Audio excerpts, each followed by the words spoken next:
Welcome to the Clause YouTube channel. Together, we strive for a safer, secure, and more stable world.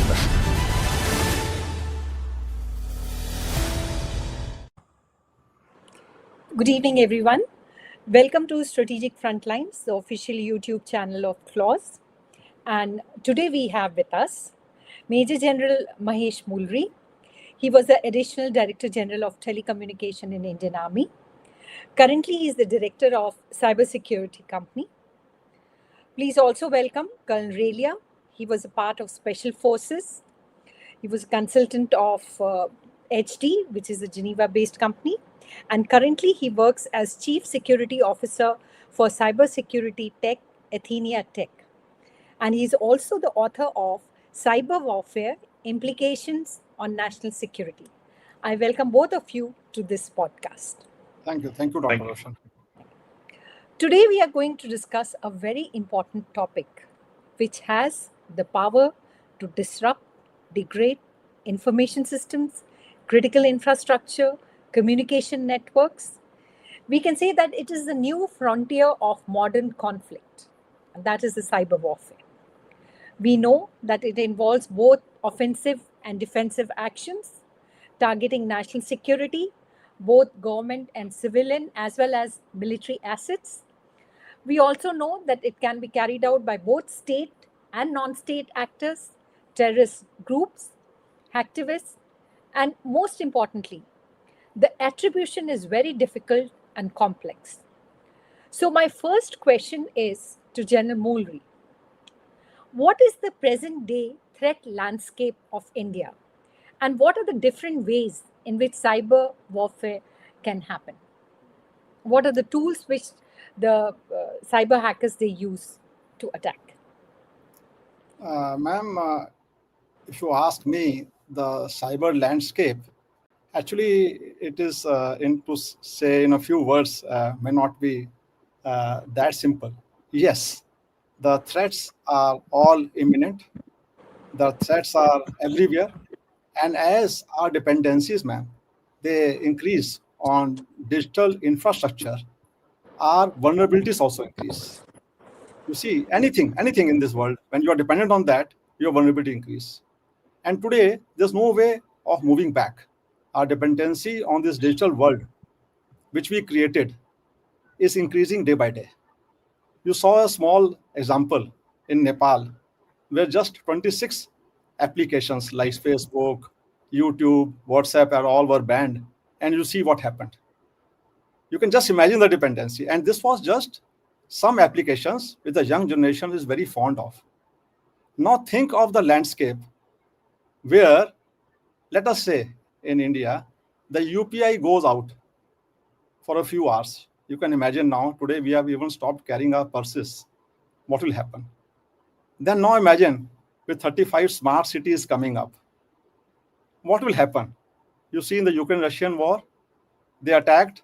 Only the sewage system of some Russian cities was brought down for a few hours. There was mayhem, what the word you have used in your this thing also, podcast. So this landscape is actually very scary, but there's no way out now because we're totally dependent on it. Now you ask me, what about our India specific? You see, I have been going through our structures. You see, there are two things actually in any country. One is the structures you should have in place. Then you should have the policies and frameworks in place. That's what the government can do. Even the Nepal government was also trying to regulate the social media, nothing else. But they failed. So it means the structures and policies had to be in place. Now, as I'll just in short, in 1 minute, I'll tell you that in India, at least, the structures have evolved over the last few years. Like I am watching for last about 5 years. You see, we have METI as a core ministry, which is looking after, and we have the NCCC, National Cyber Coordination Center, you must have heard of, which is looking after the entire threat landscape, which you just mentioned the word of India. And under METI only you have CERT. So we have an organization for threat intelligence. We have organization for response against threat. Both are there under one ministry. Then we have MOD, where Defense Cyber Agency is there, which is looking after our defense part. Then we have the Ministry of Communication, which is looking after the telecom network security. You must have heard of the organization called MPDC, which is for the supply chain assurance. Then we have the NSA. Under him, we have the National Cybersecurity Coordinator. We have the TTP for ensuring the supply chain assurance. And you must be aware that any telecom equipment which has to come to India now has to be cleared by TTC. So the source assurance is there. Trusted source assurance is there. So I will not go into details. So structures are there. You must be now convinced. Now coming on to the policies and frameworks. They're also there. We have the National Cybersecurity Policy. You are aware. It was promulgated in 2013. We have the IT rules. We have the IT Act 2008. We have the DPDP Act for the protection of data of individual people. That is also in place. Yes, few things we are still working on. The National Cybersecurity Strategy, the draft which was made in 2020, I believe it's about to be issued. Yes, that should be issued at the earliest. And two more things which strike my mind are the National Cybersecurity Framework should also be issued at the earliest. And last, actually, I always feel, why should we have a National Cybersecurity Coordinator? Why this word coordinator? You see, when you call anybody coordinator, then he's not authority. I always feel he should be a National Cybersecurity Authority, because there's so many ministries now, so many structures, all of them, there should be one authority actually. Set landscape together and thwart it as a national effort. I think I've tried to answer your. Yes. Relia, I would like to bring you in. Moolri talked about the structures and policies and everything. It is evolving. But according to you, we would like to know what do you mean by an offensive and defensive cyber warfare? As also we talk about technology. So according to you, how is AI impacting the cyber realm, especially how potent it is? And do you feel that AI can become a game changer? All right, ma'am. So you've asked two, three questions. First is that, what is offensive and what is defensive cyber warfare? Two, how AI is impacting the field of cybersecurity. And three, can it be a game changer? So I'll take them one by one. Firstly, the concept of cyber warfare. The issue is, ma'am, that anything which is online, anything that uses information infrastructure, anything that uses networks, anything that uses data can be attacked. And this attack does not happen physically, it happens through the cyberspace. What can be the impacts? I'll talk about it. But the bottom line is that if you are online for any facet of your work, then you can be attacked, you can be hacked, and your information can be stolen away, your data can be stolen away. The entire gambit of cyber warfare is extremely large.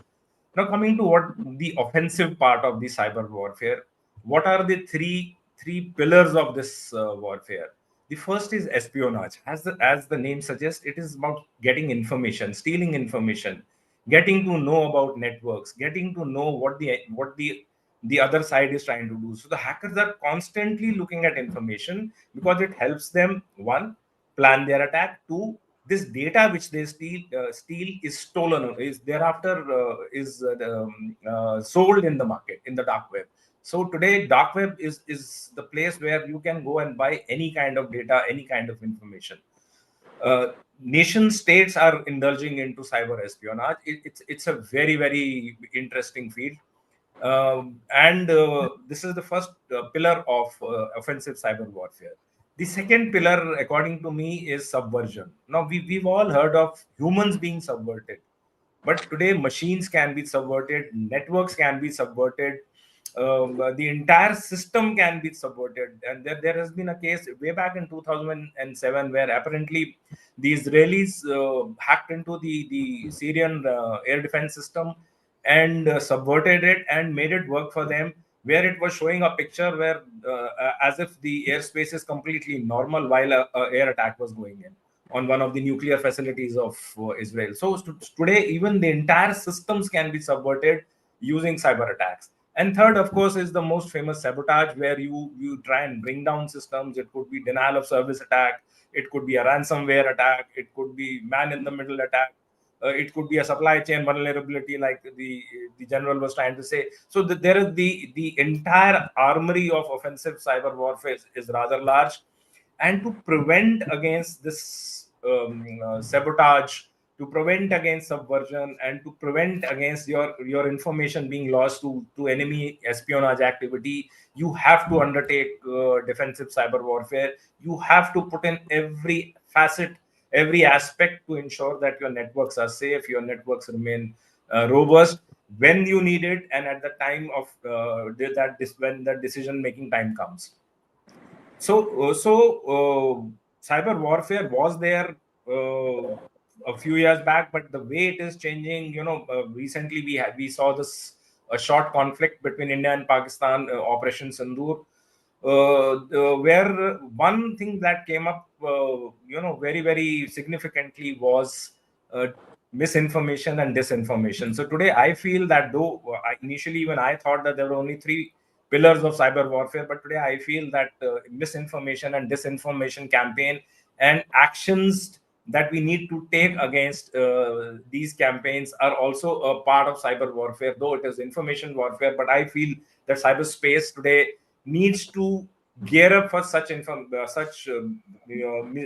campaigns, which the enemy, it was a blitzkrieg campaign. I mean, our news channels have started to believe that India has perhaps attacked the Karachi port, or the capital has been brought down. So look at the kind of misinformation that was spread in this short 3-day war that happened, or conflict that happened, and we need to gear up ourselves to handle this. Now, coming to the second aspect, which is the aspect of artificial intelligence. Artificial intelligence is a relatively new technology. It's been around for about 10-15 years now, but today the way it has exploded, I'm sure you also have used ChatGPT for a lot of work.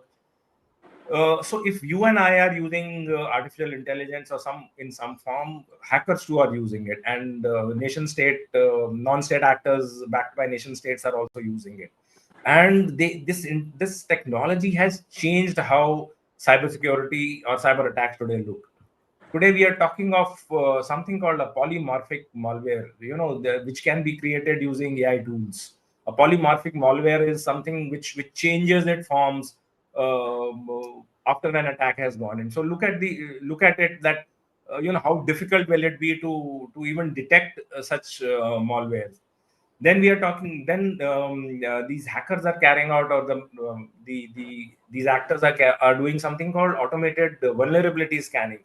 Now, when an attack is to be launched, it has to first figure out where the vulnerability lies, so that the attacker can then exploit it. AI is being used to carry out this scanning. Earlier, what humans were doing, the hackers were doing, it could take a long time. Today, AI tools can do such things within minutes and tell you, okay, these are the ports, these are the vulnerabilities, these are the patches which have not been updated, and stuff like that, and the attacks can go in so successfully.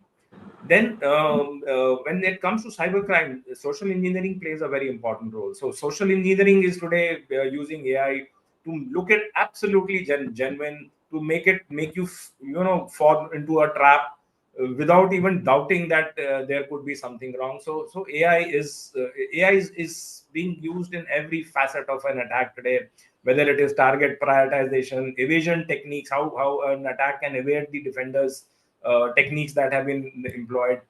Today there are malwares which can take autonomous decisions. So the hackers are using every possible tool which can be which you can think of, which using it with AI. Now, since the hackers are using AI in such big manner, it is but obvious that people who are in the cybersecurity industry will use tools which are based out of AI, and AI is completely changed how the cyber defense or cyber security is actually implemented in an organization. How the networks are secured, how you secure your endpoints. AI is completely changed. I was chatting with General Moolri, and he mentioned that he works in SOC and SIM. Today, even SOC and SIM today are using AI techniques to detect faster, to respond faster, so that before an attack is successful, you are able to contain it, you are able to repulse it. Then there is vulnerability management. When I have a large network, look at a defense network or a network like the IRCTC or maybe the air traffic control network. These are extremely large networks. Humanly, it is impossible to kind of find out where the vulnerability lies, where the patches have not been done, where updates have not been taken. So today, AI can in one sweep can tell you exactly where your vulnerability lies, what actions need to be taken. Then the threat hunting, you can't just sit and wait for an attack to happen. You go out and look for threats, and that threat hunting is so beautifully done with artificial intelligence. Coming to network security, deception, so every facet of cybersecurity is impacted by AI, and AI is the future as far as cybersecurity is concerned. You really pointed out a lot of issues, especially how AI is being used in cybersecurity. As also, I think for 2025, the biggest threat was from the ransomwares. So, Absolutely. Jal Moolri, I'd like to bring you here. So, what are the approaches which a corporate sector is using as far as the cybersecurity is concerned, and what are the approaches what you are using in the armed forces? Do you think they can cooperate, and if so, what are the means they need to adopt? Ma'am, a very good question, ma'am. Because since I've been a ADE Telecom and a DDE Telecom and was responsible for the cybersecurity of the army networks, firstly, and now I've seen the outside civil world also. So the defense networks, first we have to understand that the defense networks are air-gapped, ma'am. The air-gap means they have no connection with internet. So we have our own media, sometimes we have a hired media, and the entire traffic which is flowing on the media also. I'm not talking about the network. I'm not talking about routers, switches, servers, etc. I'm talking about the media. Media means optical fiber cable, satellite, microwave. All is encrypted, man, and encrypted by indigenous security at the physical layer. So we are air gapped. To that extent, we are safe. But the entire hardware, when I say routers, switches, etc., they all come from the supply chain. Maybe they are OEMs mostly are not from India. They are from abroad. So here you see the vulnerabilities there. That's why I was just mentioning about. That's why the supply chain management is very important. There could be a malware already embedded in a router which I have procured and put on an air-gapped network, and that malware will be activated by the enemy at a very opportune time whenever he desires. Like you saw the case of Israel and Hezbollah, those pager case. Something like that can happen. So there is a commonality. There are dependence on the civil business infrastructure is also there. But the second difference is we have our people manning our networks who are our permanent employees. I have found outside in business, talent retention is becoming very difficult because there's so much of demand for good talent in cybersecurity that people leave you. They get some hike, they leave you. But the civil world, we can gain, the defense networks, we can gain from them in innovation because they have very good talent. So they are able to innovate faster. So somewhere both of us have to work together. Because I always keep saying the digital world is one. You see, we all have to work together. Even the safeguards cannot be isolated. The safeguards have to be for the entire ecosystem. And just for your information, ma'am, when we talk of national critical infrastructure, which is under the NTRO, there are 400 entities defined in India as critical infrastructure. And you must be knowing that 80% are civilian, not defense. They are like banking, telecom, power, all these people. Even Geo is there. So they are as important. So we all have to work together. Now your question was that how do we work together? I feel there should be a lot of public-private partnership. We can have war games with them. We can have exercises with them. We learn their best procedures, practices, and innovations and bring them into the armed forces.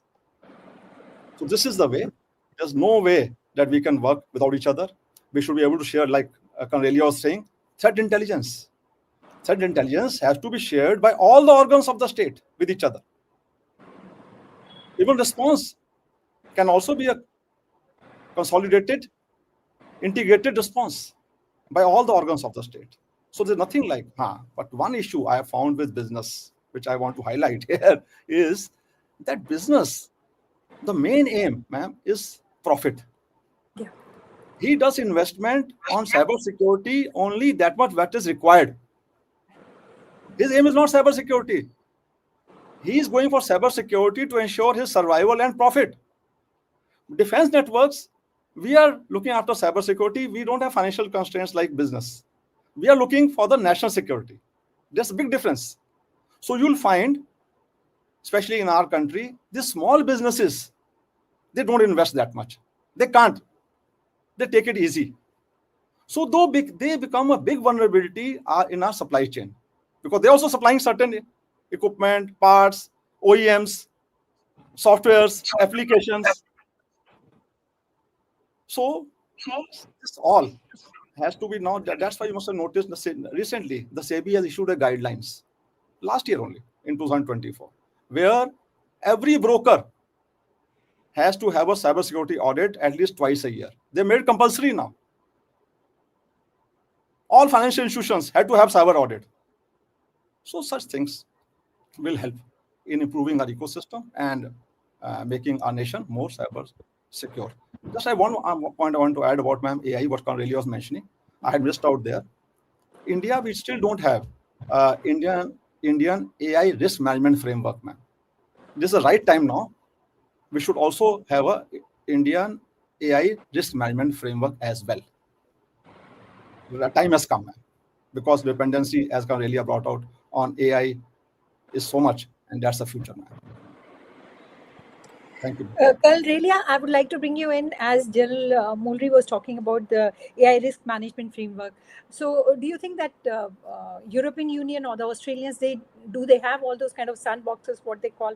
First question is that where we can emulate and help, which can help us in our infrastructure. Secondly, a lot have been spoken about shifting to zero trust architecture and quantum resilient encryptions. So, can you highlight a little bit about those two things? All right, ma'am. The first aspect is, do we have frameworks, and do we have the capability where we can in a sandboxed environment carry out this testing? No, we don't. Like the general said, none of these AI systems are made in India. They are all made outside by people who we do not know what is the kind of thinking that has gone into it. So the biggest problem today with AI is that it is not completely, but yes, to a large extent, it is biased.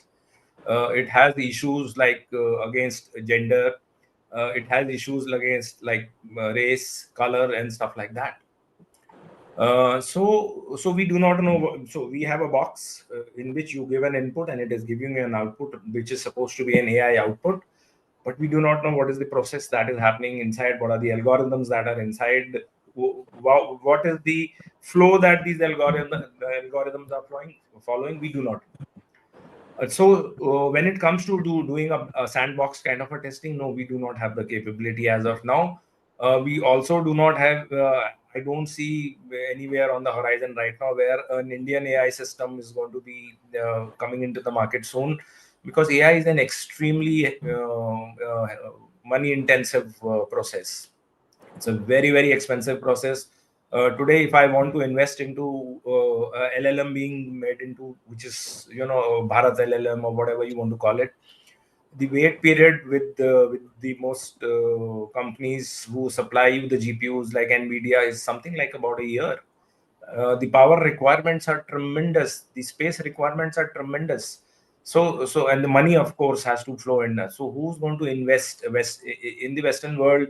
Mostly in the US, it started from a defense requirement, and then the industry went into it, and over a period it has now reached what AI is today. But if we start investing today, I don't think we have that kind of who's going to give that kind of budget to have an AI LLM or a AI application. Yes, there are a large number of applications using the LLMs which are made abroad, but no purely based no application which is purely based on an LLM which is developed within the boundary of this nation. The second aspect, which is very important with AI, is the issue of data and the moment you start using an AI application or an AI tool, whatever inputs you are giving to that application thereafter becomes the property of the company which is running that application or which has released that tool. And here comes the aspect of data sovereignty. We are looking to make sure that our data remains here within the boundaries of our country, whether it is our Aadhaar data or whether it is our citizen data, whether it is our election data, whatever data, because mostly it is using, most of these data is using private cloud. And we are looking to ensure that the cloud remains within the boundaries of the geographical boundaries of the country. We are looking to make sure that the data does not flow out. It is processed here, but with AI tools, with LLMs, which are not sovereign, which are not here on our land. How do we ensure that that data sovereignty is maintained? So that was the first aspect. Secondly, coming to zero trust architecture. Zero trust architecture is something like, I put a sentry at the gate. I'll explain it to you in very simple words. I put a sentry at the gate. That sentry sees the CEO of the company going every day. He sees the peon of the company, everyone. It's a big company of 1,000 people. So those set of sentries see all these people go every day. He recognizes the CEO, but he still stops the CEO and he will ask him for his identity. Please show me your card. Please show me your credentials, and only then he will let him inside. And similarly, when somebody is walking out with a briefcase from the company, he will check the briefcase that if this, whether he's the CEO or he's the junior most employee, whether if this person is trying to exfiltrate something out of the company. So in a network, when you bring in zero trust architecture, you make sure that anyone who's trying to enter any kind of data that is trying to come in, you scan it, knowing fully well that this is coming from a trusted source, yet you fully scan it. Similarly, when something is trying to go out, when you are sending your data out, when you are sending your mails out, everything is scanned, and no piece of data which should not be going out is the architecture lets you go, let it go out. The network is segmentized, and so there are various methods of ensuring how you implement a zero trust architecture. But basically, it means that you trust nobody, whether somebody is coming in or whether somebody is going out, nobody is trusted. So that is what zero trust architecture is all about.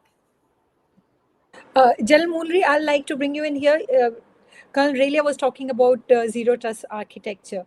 Now, in spite of all the advisories, safeguard campaigns, cybercrime against citizens is on the rise. So, what is the reason for that?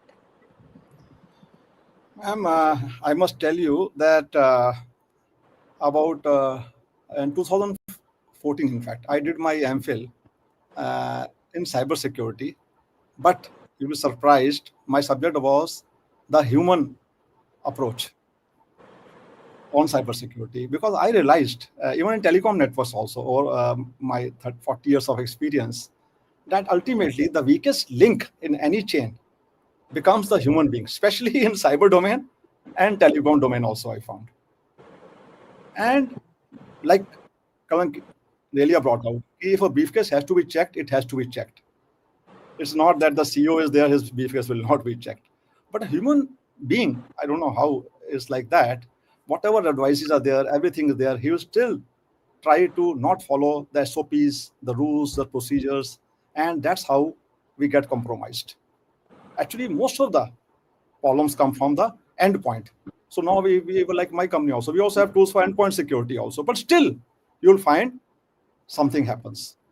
The core issue of cybercrime rising in India, which I keep seeing every day, is because, ma'am, firstly, the cyber literacy, these things are reaching, but to how many people? It's a big nation. You find in small towns things happening. Like yesterday in Gorakhpur, somebody managed the meters of the power meters of the people, and 3,000 people have been their bills have washed out, and they have been told that their bills have been paid. Small town, small people. It means somewhere the password, credentials, etc., were compromised. So one is the literacy part, that campaigns are going on. The National Skill Development is also working towards cyber literacy. Second major issue is our country, we are still, people are quite poor, unemployed, and that also leads to making money through shortcuts. So that also contributes. And the third thing I found is human greed. You see, I have done the scanning for last 4 years. Most of the things are due to greed or threat.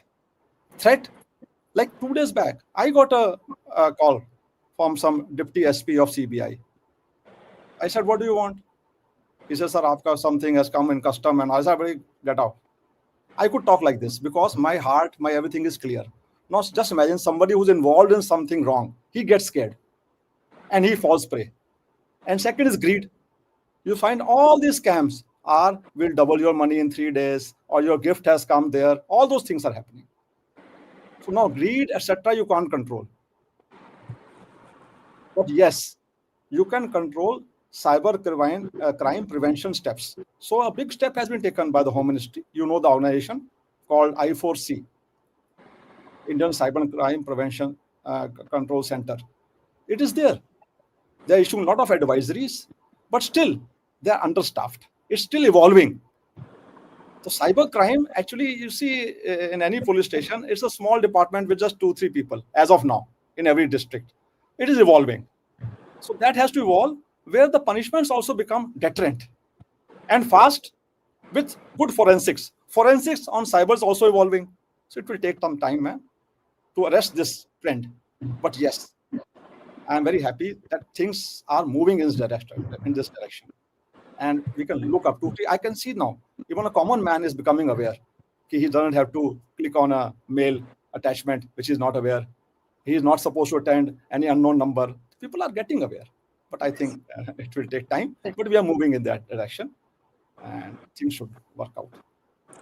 Colonel Relia, would you like to comment anything on that before we start taking questions, your final comments on how we need to make a system much more stronger and resilient? Okay, so I would surely like to bring one or two more aspects about as far as cyber crime is concerned. So India has something like about 85 crore people who are online.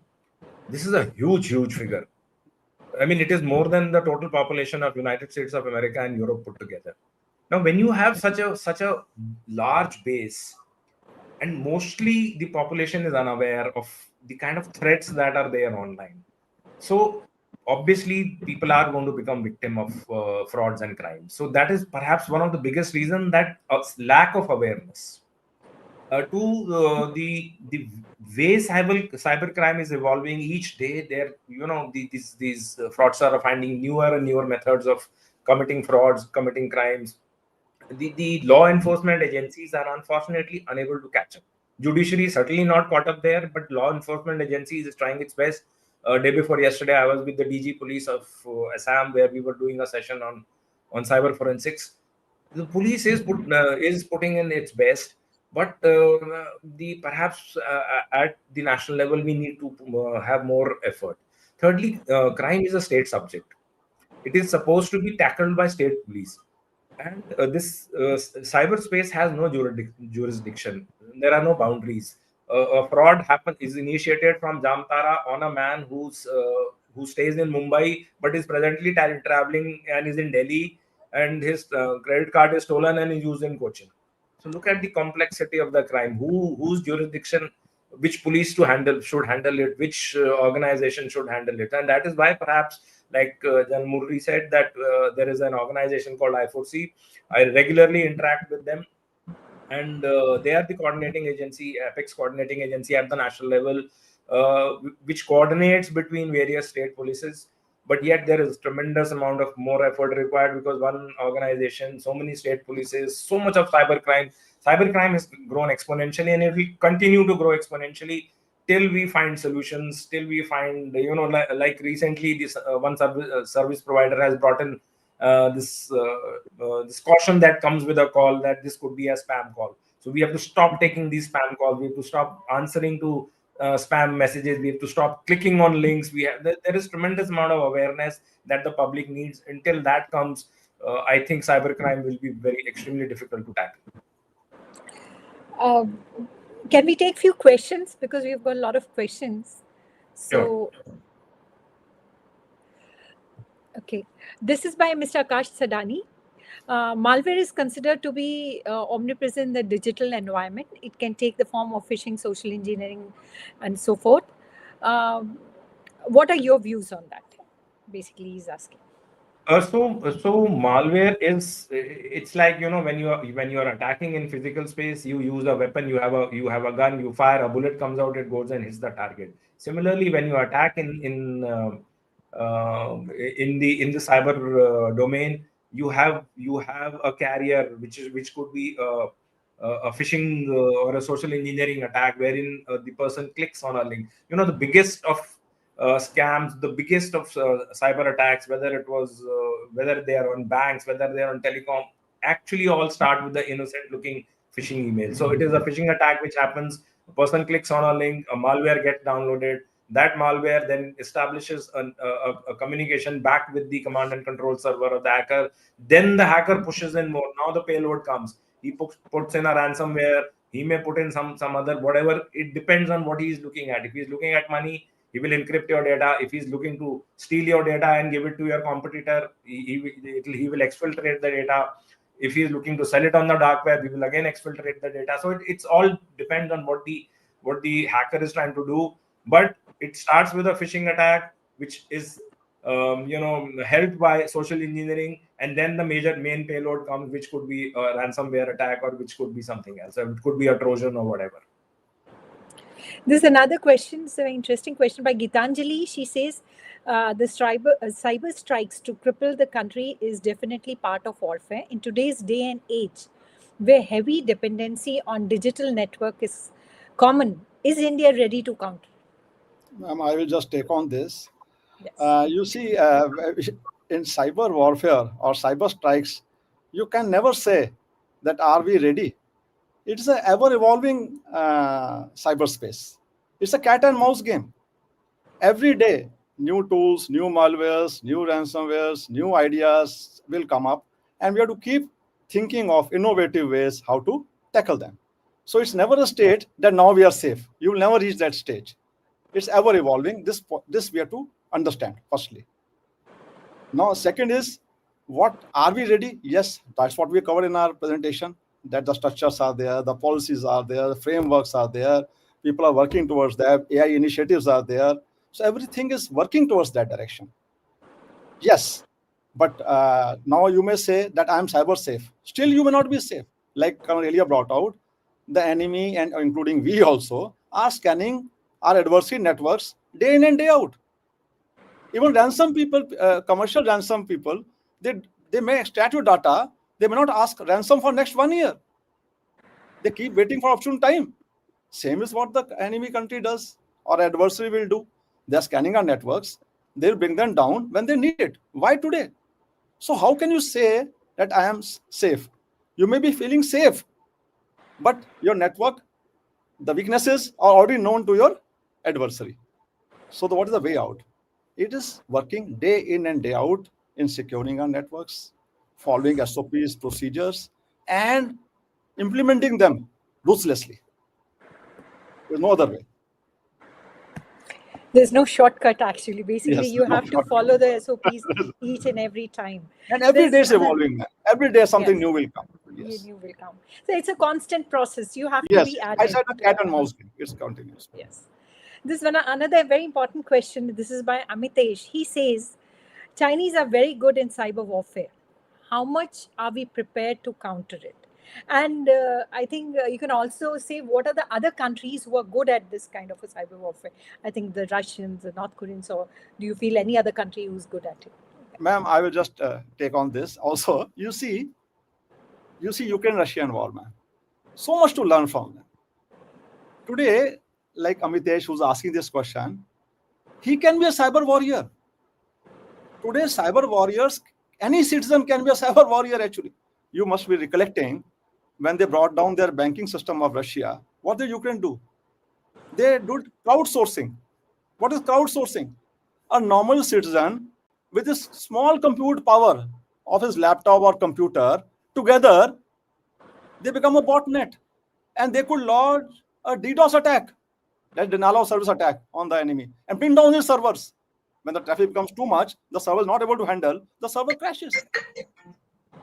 So when she says how we counter it, actually every citizen can counter it. And when time comes, you will find our IT literacy in our country is very high.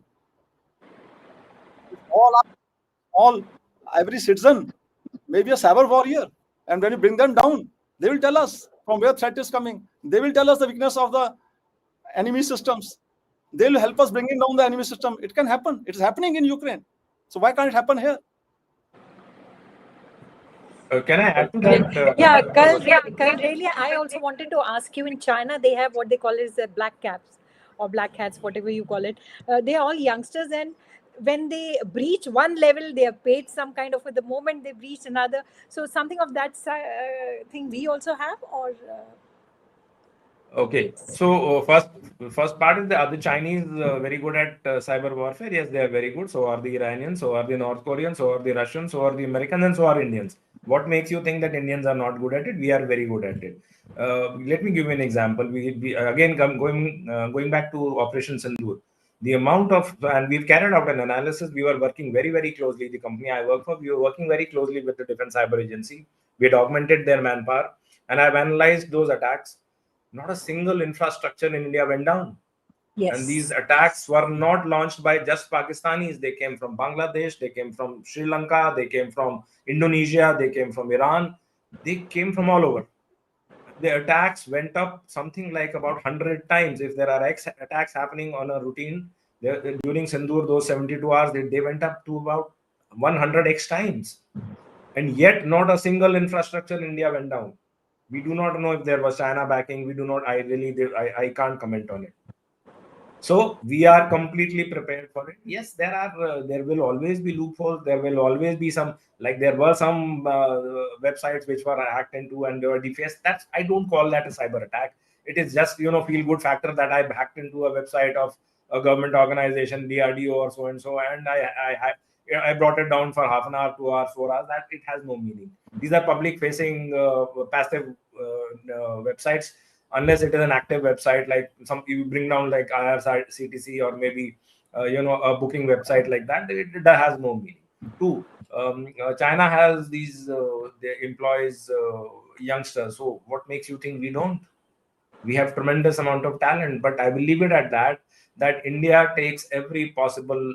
I've been part of the organization, and we take every possible step to ensure that we have adequate amount of offensive capability, and two, we protect our defense and our strategic networks with the latest technology. We have a question by General Dushan Singh. He says, how serious is the malware problem in India? How much is the financial loss to Indian companies? Okay, so I'll take this, sir, and then you can chip in. If cyber crime was a country, it would have been the third richest country in the world. That is the kind of money that is lost to cyber crime and cyber frauds. Two, how serious is the malware problem? It is extremely serious. I will give you the reason, sir.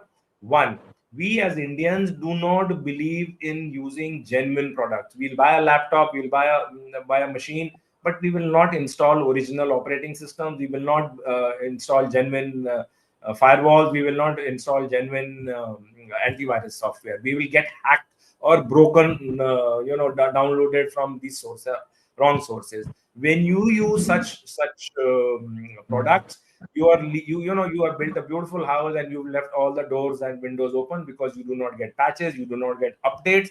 So please, my recommendation is, do not use in these cracked versions of operating systems and antiviruses. Use genuine products. You will, and surprisingly, these genuine antiviruses and firewalls do work. I mean, what a lot of people feel that they're just a waste of money. No, they are not a waste of money. They do protect your system. Moolri, you would like to comment on that? I will just add here like Relia brought out, and my experience has been, he's rightly brought out that we should buy genuine products. But other thing, what I observed, especially in government departments, is that a genuine product has been procured, a firewall, a UTM, but its configuration has not been done properly. It's like you buy a Mercedes, but don't use all its features. You don't use ADAS, don't use 360 camera, you switch it off. Or you're not even aware about those features. Something like that is happening. So we buy a big product, we buy a very good product, either it's ignorance or the OEM is not giving us all the features which are available in that. So that part I've been stressing everywhere. Whatever IT equipment, whatever software, whatever we buy, we should go into details. We should buy the original stuff, but we should be able to configure it as per its optimum capability. That's very important. There's another. And Yes. General Roshan had asked, how much is the loss?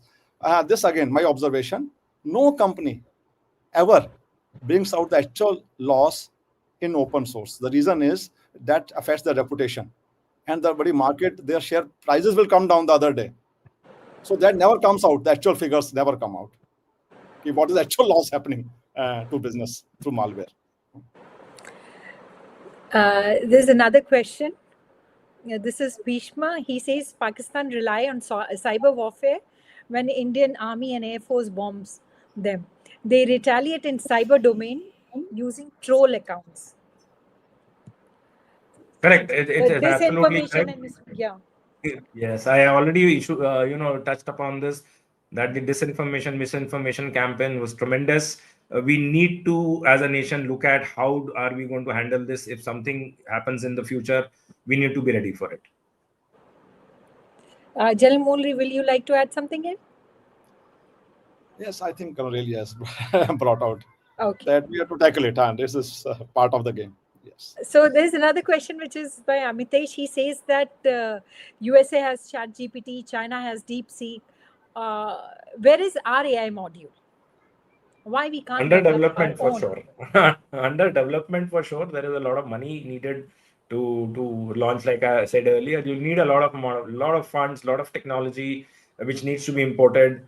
And again, there is issue of like the general said, there are these issues of supply chain vulnerabilities on that. So yeah, we are on the track. It may take some time, but eventually, I think India will have its own AI LLM. I Not must in the immediate future, but yes, a little ahead. I must Sorry. mention here to this youngster that he's saying, why don't we have our own chat GPT, or why we don't have our own WhatsApp? I must tell him that when we were his age, we used to say, why doesn't India have its own operating system? But today you have. Correct. You have Bharat operating system, boss. It's called boss also. We are the boss. So it is there. So it will happen one day. Yes, it takes time. Yes. There's another comment and a question also that the average citizen digitally are they educated? Social media is another issue where do people check and optimize their settings? It's quite like driving a new age car without reading the owner's manuals. SOPs, what you were talking about. So what would you like to tell to the citizens and the new,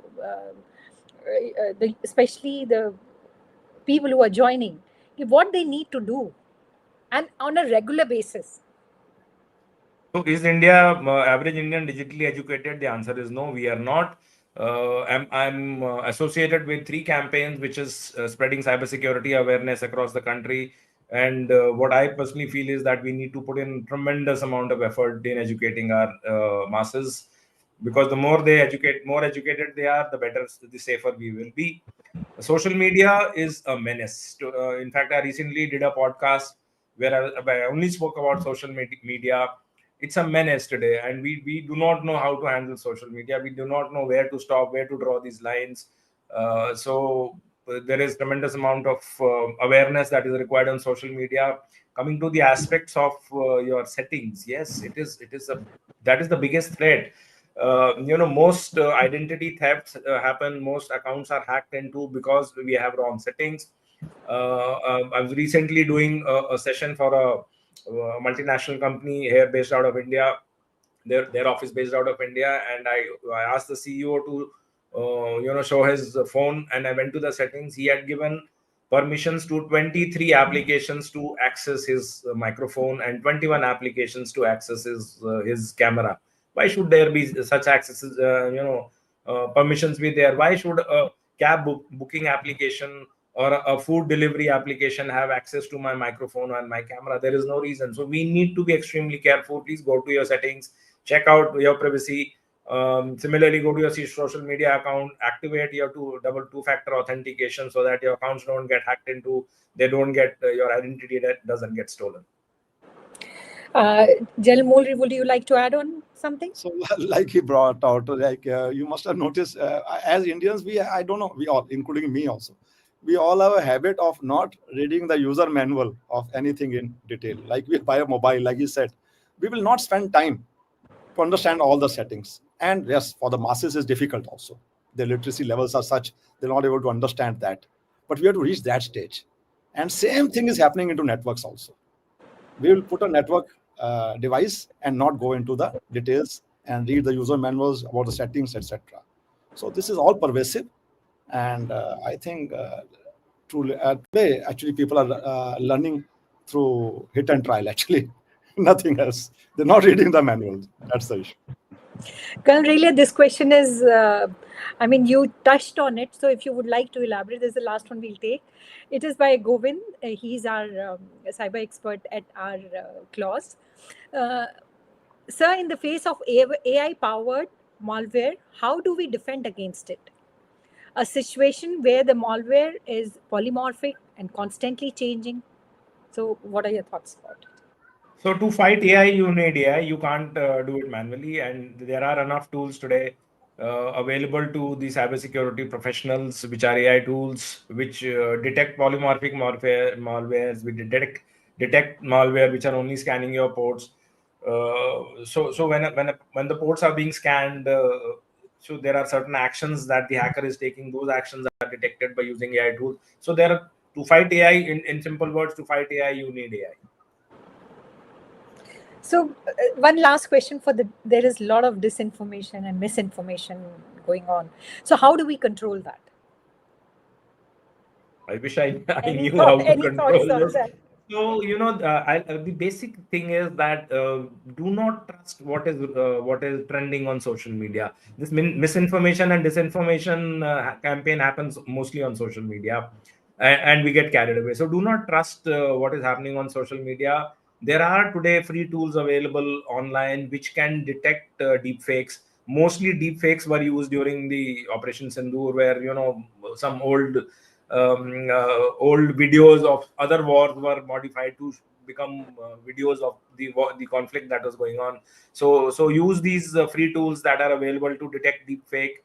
To check for yourself that what you have received is correct or not, and do not start forwarding these messages blindly because my friend has sent it, so it must be correct. So it is my duty to forward it to people. No, please do not do that. 80% of content which goes around on social media is actually fake. Anything you would like to add, General Moolri? My last thoughts? Yes, my last thought, if you ask me, which keeps troubling me. One, really, as he brought out, is cyber literacy. Of course, government is working towards that. Ministry of Skill Development has many programs in that. Even private sector like DSCI, etc., are also collaborating with the ministry for cyber literacy, as all that's happening. But one issue which really troubles me is this supply chain assurance. Ma'am, you'll be surprised. When I buy a router, there are 10 stickers on that sometimes. The motherboard is made in some other country.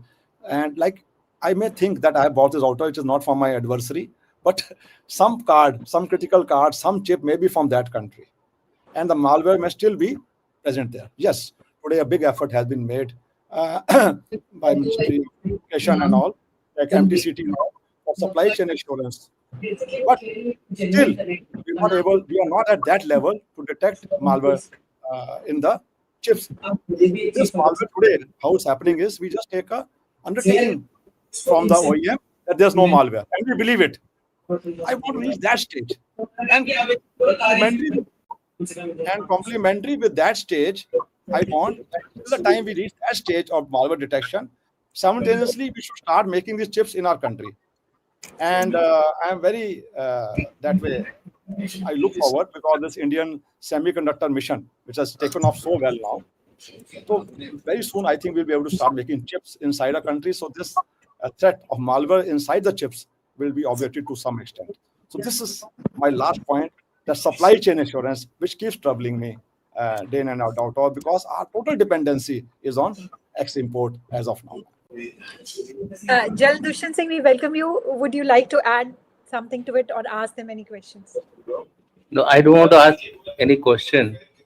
I just want to sum it up by writing the takeaways of today's discussion, because this should be now our form. So whosoever is moderating must note down the points, and in the end describe those takeaways from the discussion, so that audience benefit from the discussions, and we also have a record of it. So there is some problem why the YouTube is not accepting my command. My comment is saying they find that something is not as correct as per them. But let me just highlight for people the first and the foremost takeaway which has come out from today's discussion is the cyber defense hinges on awareness. More we make people aware, the better will be our cyber defense.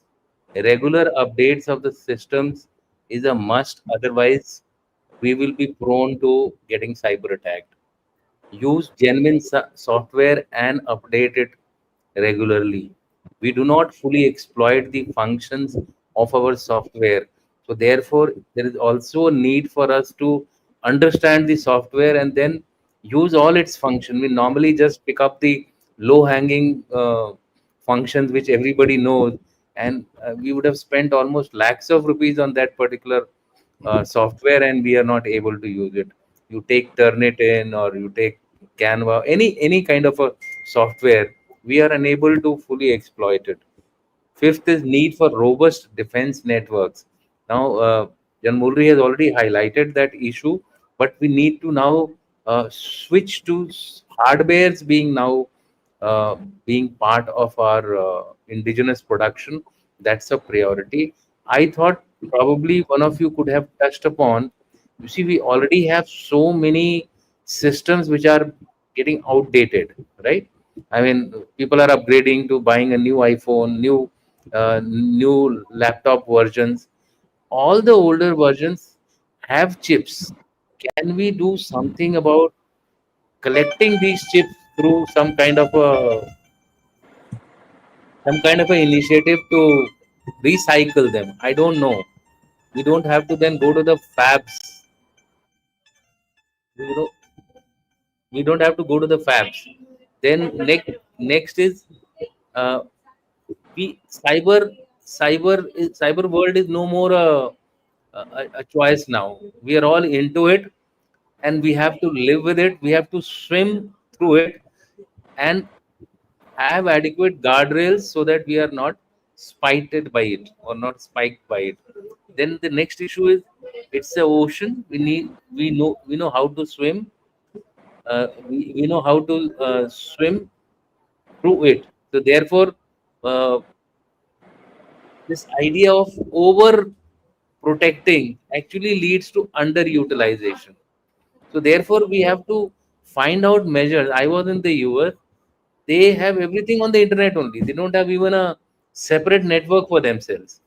What they have done is in the internet itself, they have created firewalls to make a secure network for them. Very difficult to cyber attack, but yes, they can be cyber attacked also. Actually, why I'm saying this is there is no system which is now air gapped. Whatever we may do, you all highlighted. Somebody says, "मैं तो Lieutenant General हूँ.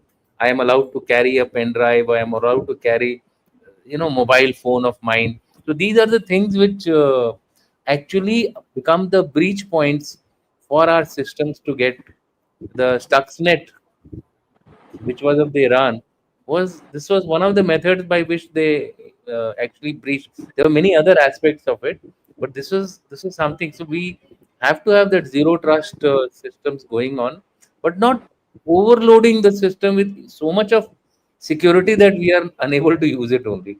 And lastly, I feel that malware is actually compromising our data. They are quietly, this is there in my book also, they're quietly paying off the ransom and freeing that particular personal data. But that guy already has a I mean, he has a copy. How do we know that he has not shared the thing with you? He has not given the original to you. So therefore, I think people are hiding. I'm talking about Airtel. I'm talking about big companies. They are taking your data. I mean, once your data is stolen, they quietly pay to that person who has stolen your data, or the agency which has stolen your data, and then you are not aware कि your system was down, or your particular action was down for some time in the Airtel. Similarly, for banking data, banking is another area where people are getting held on ransoms. So this ransom business is very, very serious. And lastly, offensive cyber action is no more an option. Earlier, India adopts the offensive cyber action. I believe there are some things happening on this front, but just as a matter of giving out the end point of this discussion, I think offensive cyber action has to be now practiced, because people are doing it on you. If you are not doing it, then you're going to lose it. So you can't be a loser in a battle where it is a matter of actually existential threat. If you're playing a cricket match also, there is nothing called value system there. जीतना है तो जीतना है, right? So till the last ball is bowled, we should continue to attack. So these were my few points which I thought, let me put them in a kind of a summary, and then let you all go. So I was free, so I thought, let me join and just No, it's very important, because the insider threat is another area which we haven't touched, but it is an important issue. So all of you touched this. I just summarized the. Yes. So if any other last comments, otherwise we'll just close. Thank you, ma'am. Thank you. Colonel Relia, anything you want to say? Thank you so much, ma'am. It was a pleasure. Thank you, General Dushan sir. It was great being part of the clause. Though I am not a member, but now I am motivated to come and become a member of clause, and look forward to more meaningful discussions. Thank you so much, all of you, and also our viewers for very insightful questions what they asked. Thank you. Thank you. So I have put up the guardrails. People can see it when they are seeing the video. So I put up the takeaways so people can read it. Okay. Thank you. Jain, sir.